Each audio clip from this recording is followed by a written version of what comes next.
3 things to do to step out of the drama triangle. We do not have to participate in drama. You're just running away from your problems. You're not facing them. You're not dealing with them. We're constantly trying to escape. We're trying to numb. How can I speak the truth, but do it with love? This has the power to transform family legacies. Ladies and gentlemen, welcome to the Extraordinary Family Life Podcast. We're your hosts, Greg and Rachel Denning. Excited to help with some parenting strategies today. And this one, man, this one's important because it's so challenging. We do not have to participate in drama. You can literally choose to live differently. You can choose not to participate. Mm-hmm. And so even if your siblings or your neighbors or people at church or work, there's drama happening everywhere, right? So everywhere you go, there's just drama. And I realized I started reading about people and then occasionally meeting somebody like, they don't participate. Mm-hmm. So even if the squabble's going on right there, they don't engage in a dramatic way or sometimes at all. Yeah. And they're living free from human drama. And I was like, yes, where can I get me some of that? Yeah. And so that was our commitment. And so going into our relationship, our marriage, you and I were pretty committed to be like, hey, we're not going to have these big, explosive, dramatic fights, and we're not going to play these drama games of the silent treatment or the insulting or whatever. Like, no, I don't want any of that crap in our marriage and definitely not in our family.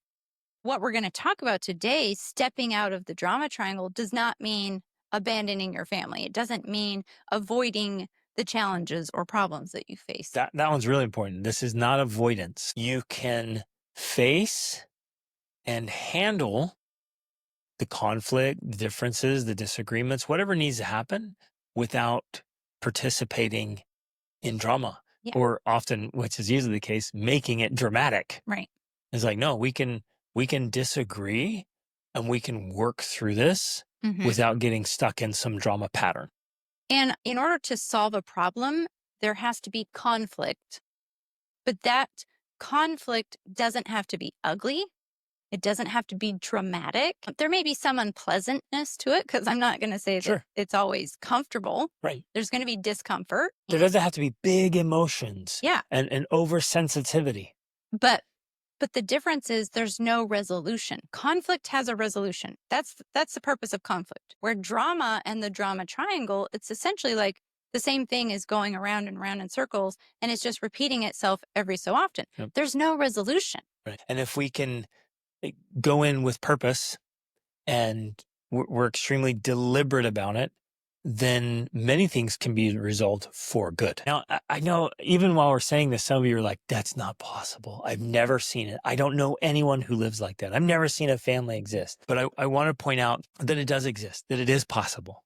I think most people get stuck in some form of a drama triangle, and it just goes on indefinitely. Right. And they still haven't learned how to actually step out of the drama triangle and to create new patterns. And so that's what we want to talk about today. And in fact, I want to make this strong promise because I feel like when people have a surety, it helps to have them more confidence that they can do this. And so I'm telling you, these strategies will work and can help you step out of the drama triangle in like 3 days if you listen and apply whenever the next drama triangle experience arises. So let's talk about what are the 3 roles, because this is a triangle, of course, and it means that there's 3 points. There's 3 roles generally within any family drama triangle. And the 3 roles are the victim, there's the rescuer, and there's the perpetrator. Okay? So to make that up, so there's one who's persecuting or perpetrating. There's the person on the receiving end, the victim. Being persecuted. And then somebody steps in to try to be the rescuer. Exactly. When we're saying the victim, it's not actually someone who is necessarily an actual victim. They're simply playing the role of someone who is being victimized. So they're acting like a victim, if that makes sense. Okay, so second, the rescuer. The rescuer is the one who's like, let me help you. Let me do it okay, I'll take care of it. I'll do that for you. And they are, essentially there to help meet the needs and come to the aid of the victim that needs the help. But the problem is that rescuers often are sacrificing their own time, their own energy. They can often become resentful. Hmm. And so, okay, so the persecutor is someone who's saying, this is your fault. So we can think of the persecutor as someone who's inflicting the pain, inflicting the he's victimizing, right?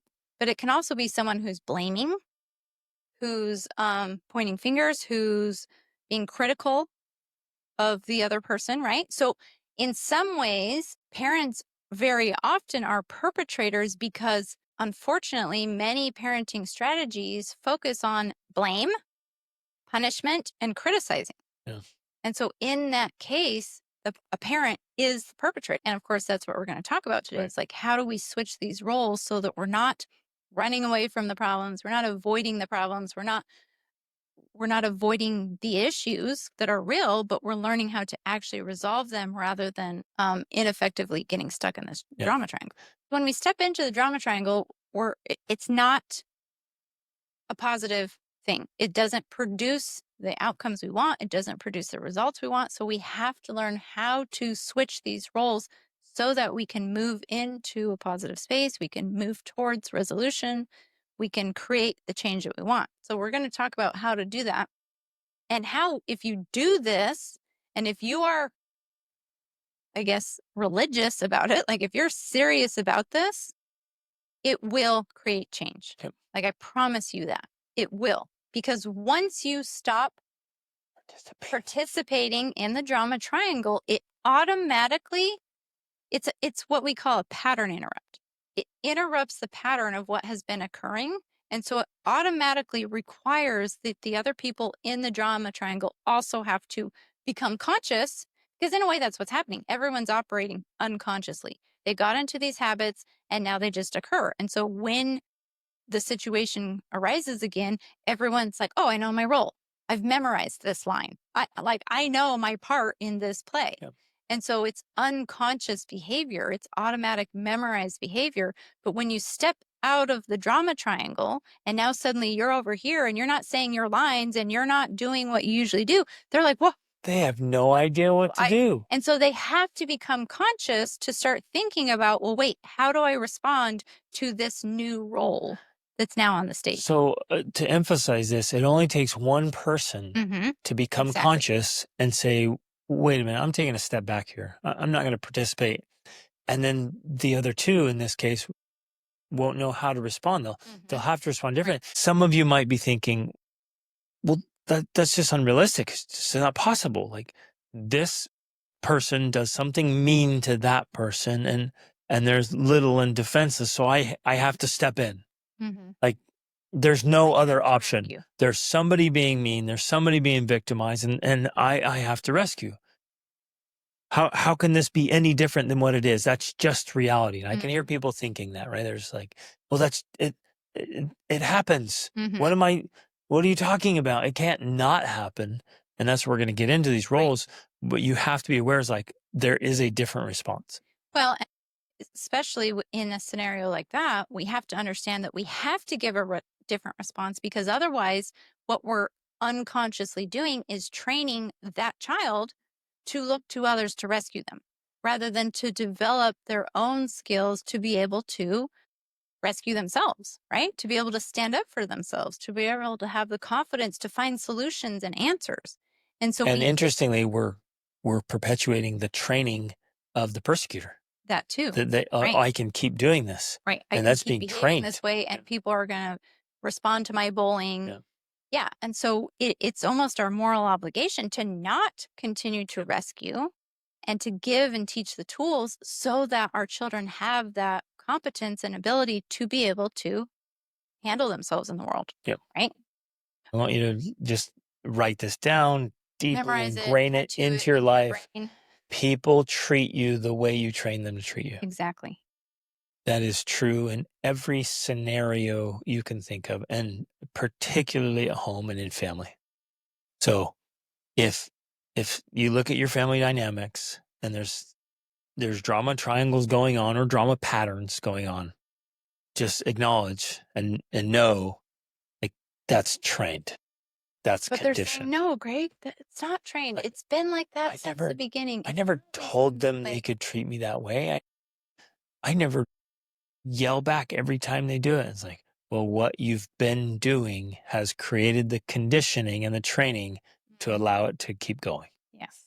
Okay. So important. So we're going to tell you 3 things to do to step out of the drama triangle. Or any drama pattern. Until you resolve the issue, it is going to keep resurfacing. Yep. And that's what we want to emphasize, because that's our entire approach about how to create a better, more extraordinary family life. If you resolve the issues, then guess what? They go away. And you don't have to keep dealing with the same ones. You get to move on. You get to solve new challenges, right? But you don't get stuck in continually solving the old ones. That's the point. Well, not even solving them, just enduring them. Yeah, because you get stuck in the old patterns and you just deal with it indefinitely. Okay, so here's the 3 things that you can do to step out of the drama triangle. And I promise that this works if you actually really do it. That's the only key. That's the only thing you have to do, is to do it. And the very first one is so easy because it doesn't actually require you to do anything. All it requires is that you stop doing what you have been doing. That's it. All you have to do is literally stop. So if, say, the situation comes up again, it's the same old thing, that, oh, here we go again, here's what's going to happen. If before it happens or after you've already started, you stop yourself, that is the first step to stepping out of the drama triangle. So if you always say the same things or do the same things or respond with the same emotions, just stop. That's it. Stop. I have to emphasize this to you. This is temporary. I'm not telling you that from now on forever, you don't do anything about your child's behavior or your spouse's attitude or whatever. And we're also not saying ongoing thing. we're also not saying don't correct it. Well, we're going to get there. Okay. We're going to get there. We're just saying don't do what you've been doing, or at least in the way you've been doing. Whenever we are in this automatic, memorized, unconscious behavior, we have to step out of it and we have to go from one of the reasons we're there is that's the known. You might think, well, why would I want to be in drama and chaos? Well, sometimes our body wants to be there because that's what we know. We're familiar with that. We're like, oh, this is familiar. I know this. This is normal. This is usual. And if we stepped out of that, our body's kind of like, and our brains, like, what's going on? This is different. That's actually where it freaks out. To be. It does. The brain will freaks freak out. I don't know what to do. I don't know what to do. Right. And it'll be like warning lights going off, flashing, and they're like, I don't know what to do. Do something. And so you're like, okay, I'll do what I've always done. And that's the problem. Right. And so what I'm saying to you is that actually what you want to do. You want to step out of the drama triangle and you want to step from the comfort and the known into the unknown. Because when you step into the unknown, that's when you can begin to create change and to step into a new role. And that's what we're after. Stop. I'd like to give a specific strategy in that moment because that's going to happen. Like of what to do next? No, just in that moment. Of how to stop? Yes. So, okay. Well, no, you stop. So you're like, okay, I notice what's happening. Here it is again. Rising. I'm starting to get upset. I'm feeling it. Like Right. I can see, let's do siblings are fighting because that's a very common. So your kids are fighting. You usually do one thing. So now after this conversation, because your kids are going to fight again today and tomorrow, when your brain starts to freak out and starts to say, well, I don't know what to do. I don't know what to do. I have to do something right there in that moment. Just take a couple deep breaths.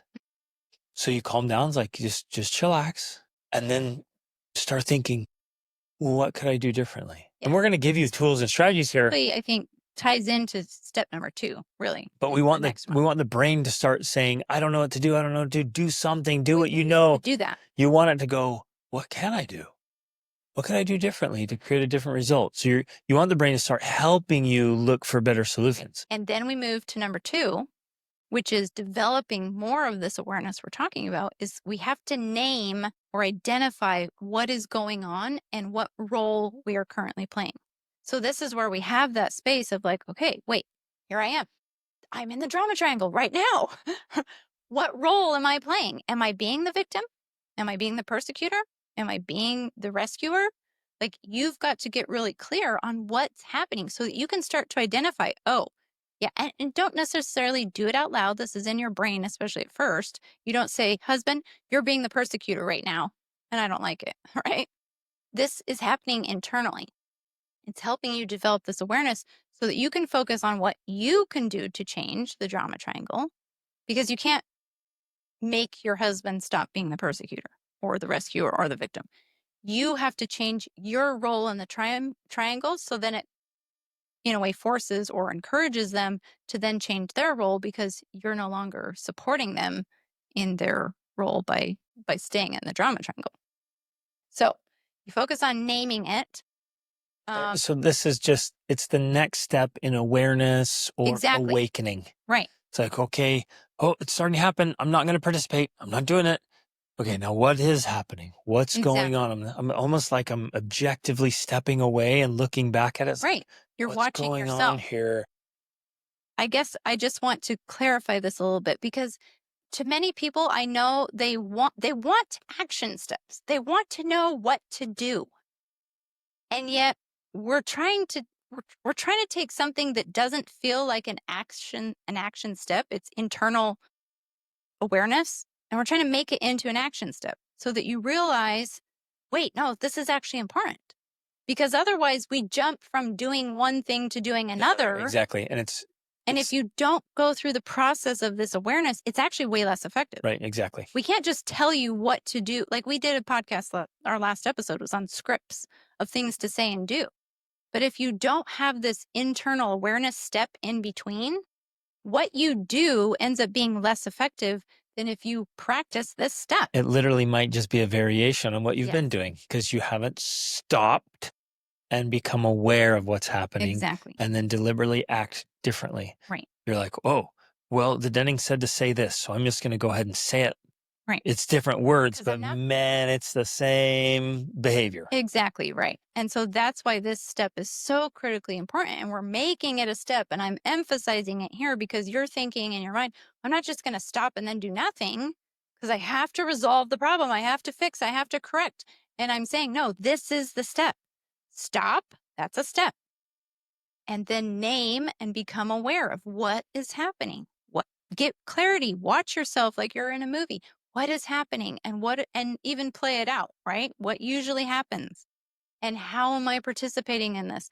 Because when you have that awareness, then you can move into understanding how to switch the roles. And you will likely have to do this with all of the different drama triangles that are happening in your family. Okay.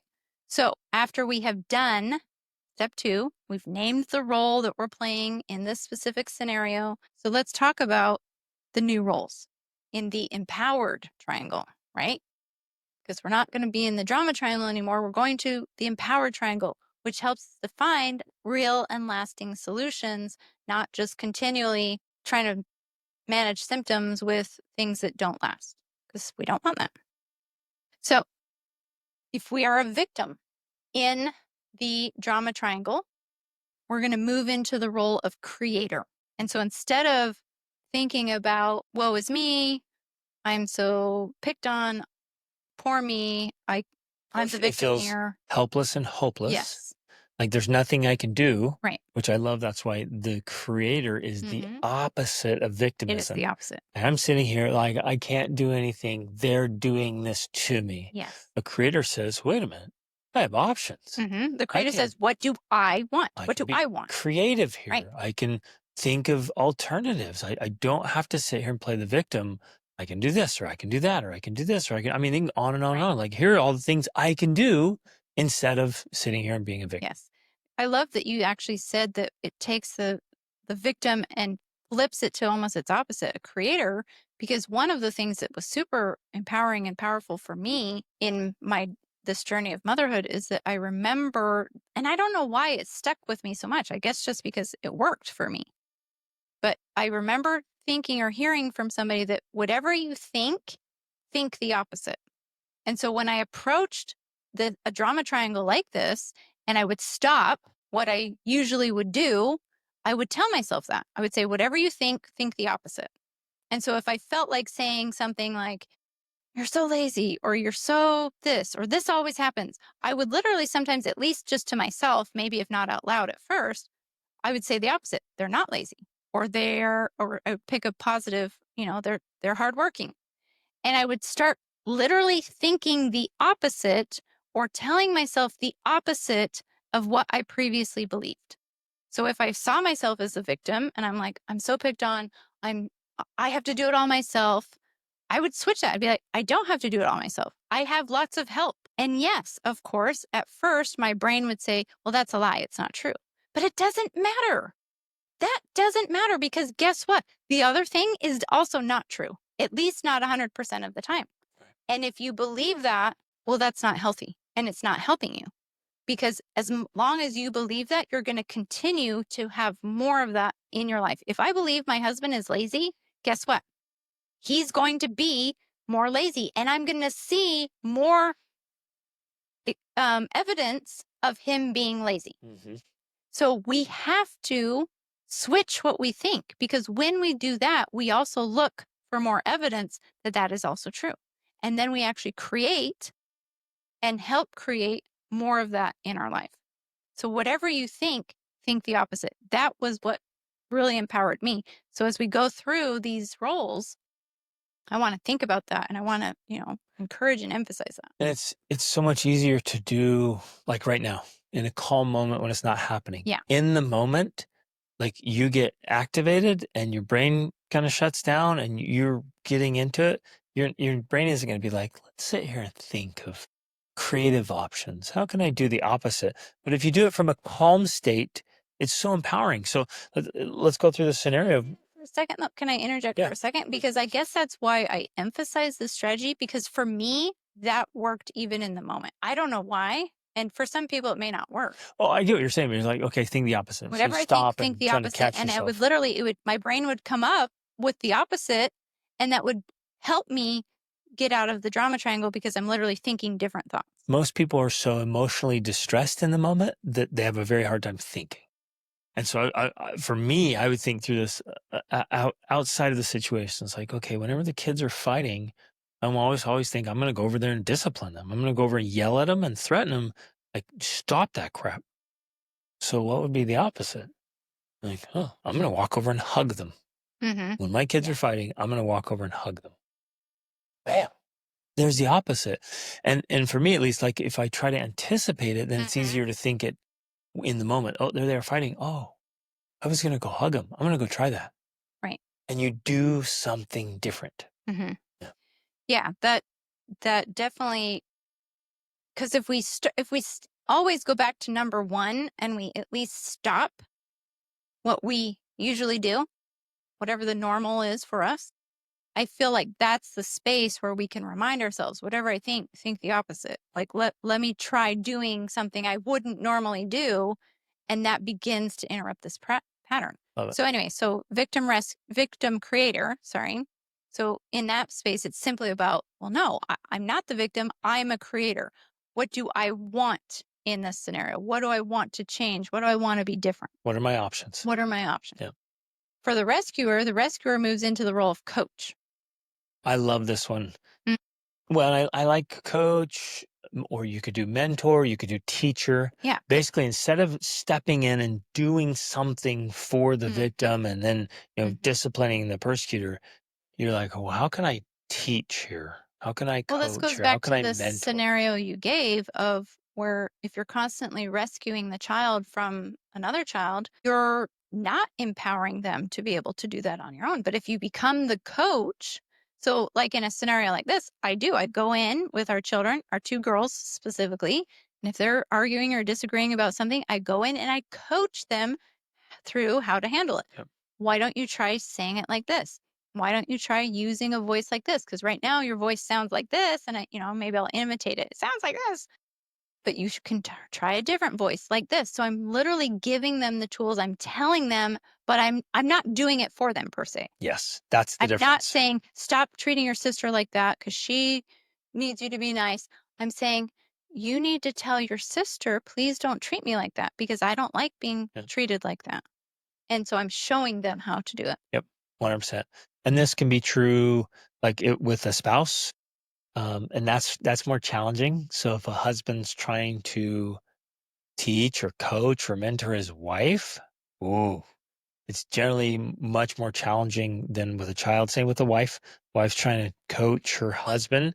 And so it needs to be done with tons of diplomacy and tact, but that still is the solution. Yes. So instead of trying to be the rescuer, you start teaching. And I would say with spouses and with children too, I think the best way is with tactful questions. I'm going to add an element because again, I feel like with between spouses, it can be a little more challenging because there's different dynamics there, of course, with the male and female. And so there's another level because you and I both know that if your wife specifically is upset and she needs love and support, the best thing you can do is go to her, hold her, listen to her.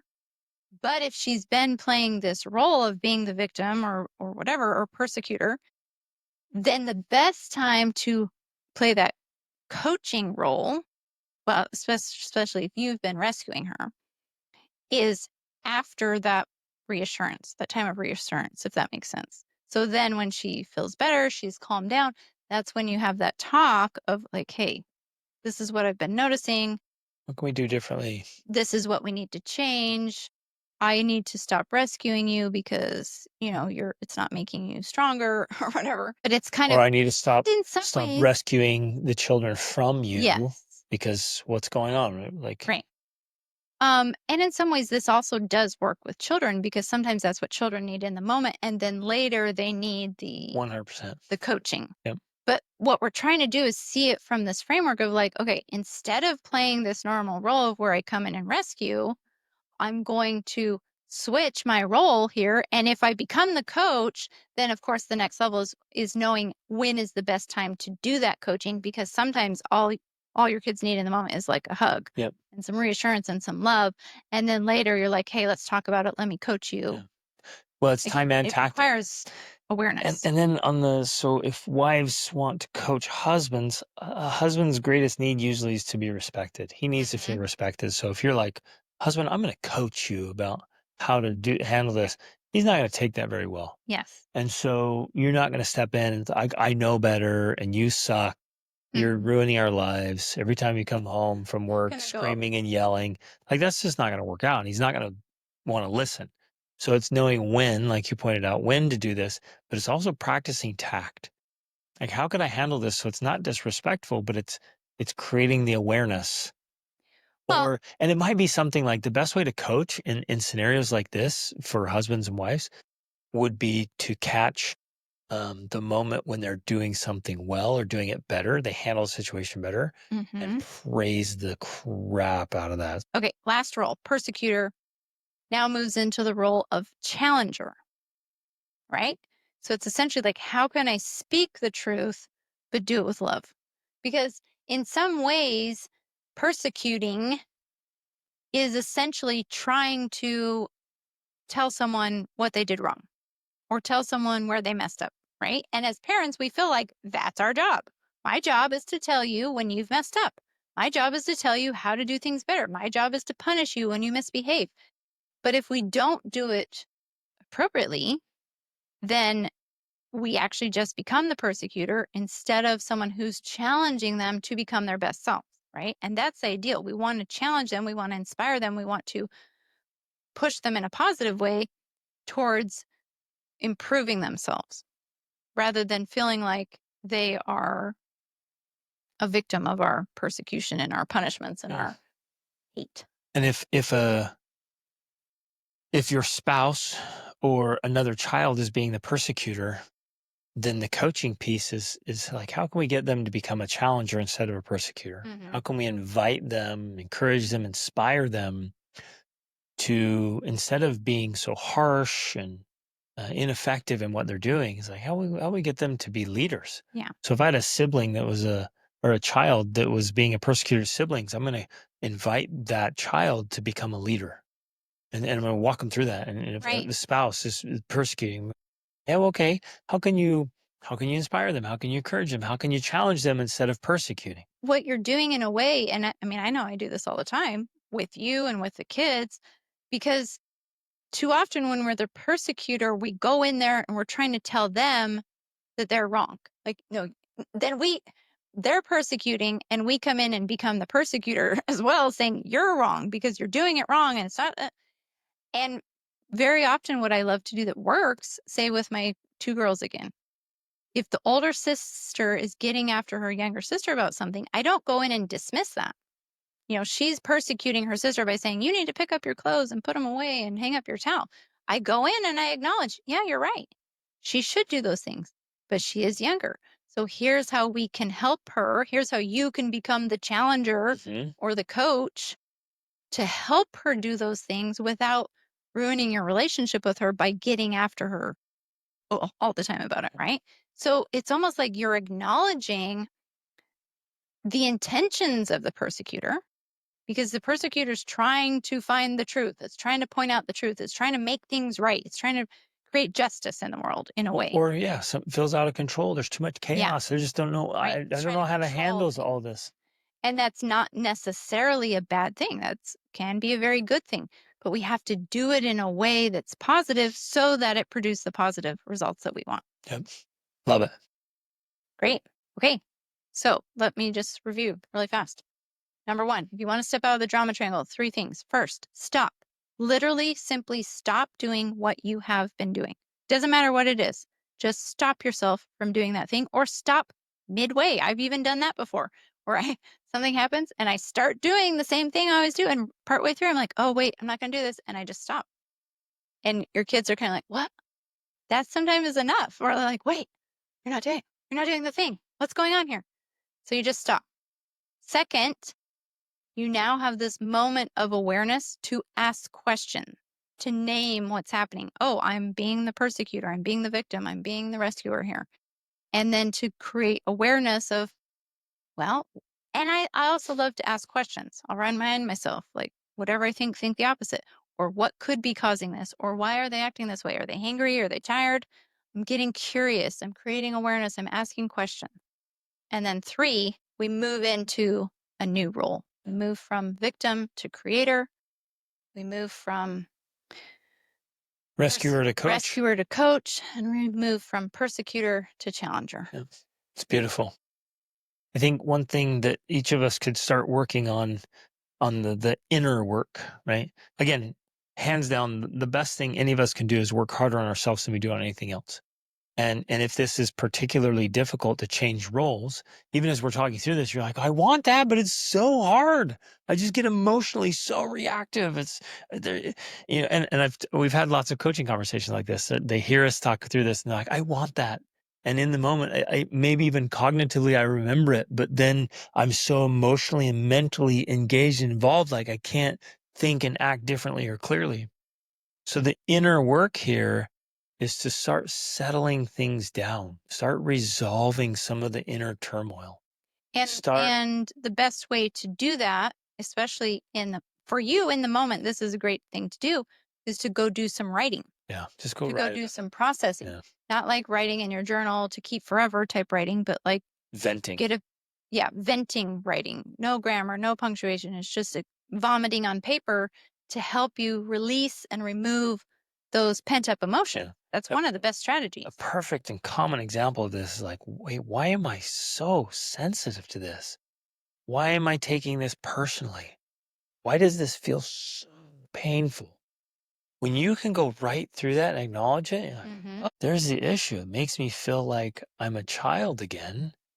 And when I was a child, this happened and I felt like I had no control. I truly did feel like a victim. And here I am now in my 30s, feeling like a little child. Like, okay, there's the thing to work through and change. Exactly. So if you start noticing your own stuff, like, for me personally, I would get so angry. That's why I had a crazy temper. I would get so furious, usually about small things. And I thought, like, wait, why am I so mad? And that was my first question. Why am I so mad? They did that thing. I'm like, okay, how much is that going to cost? I'm like, oh, that was $6. Really? Am I going to blow a gasket and just become an embarrassment to myself for over $6. It brought this awareness to my mind. Like, wait a minute, why am I upset? I'm not going to get upset about that anymore. And was this after you did, say, like your processing work over the stacked up emotions? Was it No, something that was no, these were the first steps. This was the first These are the steps. very first step. Like, why am I so upset? Mm-hmm. Why am I so reactive? Why does this make me so mad? Okay, that person said that thing, or that person cut me off in traffic, or this, like, what is going on inside me Mm-hmm. that makes me so dramatic? Right. Right? There it is. That is a drama triangle. What's going on inside me that makes me so dramatic? And most people aren't aware. So I started searching. I'm like, oh, it's this thing. Ugh. I'm like, oh, how do I resolve that? So that's why I started working through my stack. Right. What makes me feel it touches on my insecurity. Mm-hmm. Like, wait a minute. That insecurity's mine. It's not external, so they didn't come up attacking my insecurity. That's me. And why am I insecure about that? Mm-hmm. Why am I still Right. afraid? I'm going to let go of that. And I process and let it go. And something else happens. Well, why is that? Oh, yeesh, it's touching on my fear. What is my fear? My greatest fear is like being alone. I never want to be alone. Well, okay. How am I going to resolve that? I'm going to work through that. Me exploding and having a crazy temper is more likely to lead me to loneliness than anything else. So I'm like, this isn't serving me. Wait a minute. My anger is actually going to drive people away from me, which it was doing. Having a temper was driving people away. And I was getting angry because my greatest fear was being alone. Mm-hmm. The irony, right? Yeah. It was collusion. So anyways, that's what I started asking, and I started processing and doing the inner work. And then as I let things go, I'm like, okay, now I can be at peace. I can be calm, even when there's real conflict, an uncomfortable conflict. Like, no, I'm good, because we can just work through the problem, not absorb the problem, taking it personally and being reactive and super dramatic. I don't have to. Like, let's set the issue on the table in between us, and let's not make it about us. Let's focus on the thing. Well, and I think it's important here because in a way you're adding maybe sub steps to say number 2, because in some way, because if you go through those steps, you are going to step out of the drama triangle. But then to become really effective at step 3, right? That's literally like a whole nother course or a whole nother podcast episode, right? Like, okay, now applying step 3 really well. And as a part of that is what you're talking about here, is that you have to do the inner work, because what many parents don't realize is that it's our own inner issues that are getting in the way of us being better parents. Exactly. So we have to do this work of clearing out, like, and asking these questions. Why am I so upset about that? Why do I feel this way when that happens?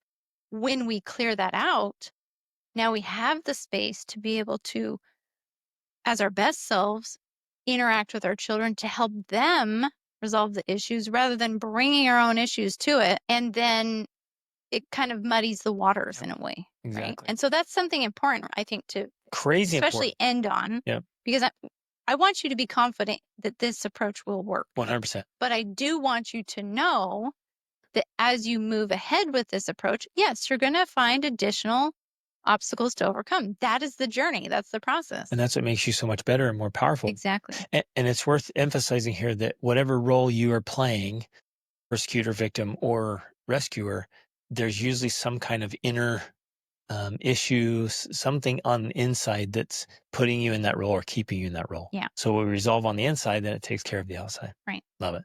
This is so powerful. And literally within days, sometimes moments, if you just say, I'm done participating in this drama, I'm done playing that role, it stops right there. And the others might try to keep going it unconsciously. So like, wait, well, this is what we've always done. And it stops because you're no longer participating. And they might say, what are you doing? Why are you not saying the same things? And all you have to do is say, I'm going to change this. And so I don't know what else to do, but right now I'm not going to do what I've been do this doing anymore. Yeah. It's so powerful. And it totally transforms. Okay. I'm going to make a powerful promise here. Not only will it transform current family dynamics and family culture, this has the power to transform family legacies. Generations. Yeah. So powerful. Okay. Love you guys. Reach upward.